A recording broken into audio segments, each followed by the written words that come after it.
Why don't we? Hello, and thanks for tuning in. Thinking I might be able to do a whole series based on questions beginning with why don't we? But for today, why don't we hire our own contract workers and subcontractors and completely run the entire turnaround ourselves using our own internal people, bringing our own expertise and participation to the event.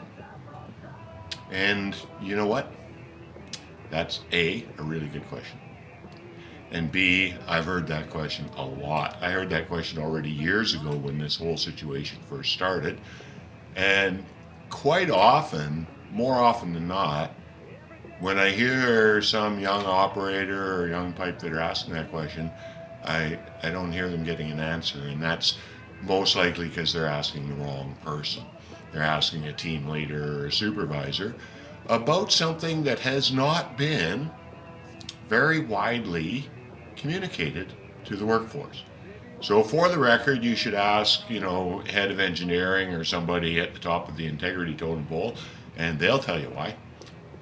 And you can also look into it yourself if you do a little bit of sleuthing within your company. But first off, before I answer that question, let me just say this. All the things that you are currently thinking when you ask that question, why don't we self-contract our own turnarounds? All of those things, let's just accept those as a given and read, and we agree. They're most likely every single thing that you're thinking of is in fact true. However, this is a case where it's in spite of. So in spite of the fact that everything you're thinking is true, we don't typically self-contract our own turnarounds anymore, at least in this area. So why is that? Well, in order to do repair work on regulated pressure vessel equipment, you need to have a license to do that kind of work. In the area I'm familiar with, I'm used to calling that your A pressure license. In ABSA, it'll have a little bit different name in various different regulated communities. The words may change, but it means the same thing. It means that you are certified as being qualified to do major repair work on regulated pressure equipment and achieve the same high standards that regulated pressure equipment has to be brought to. So there's a bunch of stuff you have to have with that. The primary thing being a QA and QC program and an integrity compliance program. The integrity compliance program you pretty much have to have anyway, but a QA program that satisfies the requirements of an A pressure license, it requires some support.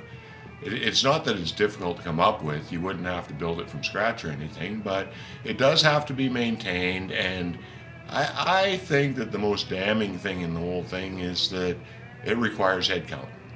And we've just, in the last couple decades, come through a period of time when headcount is just typically seen as a pure negative expense thing. So for the record, when I started in the industry, headcount for the personnel that ran the facilities was considered, investment expense, not how it's looked at now.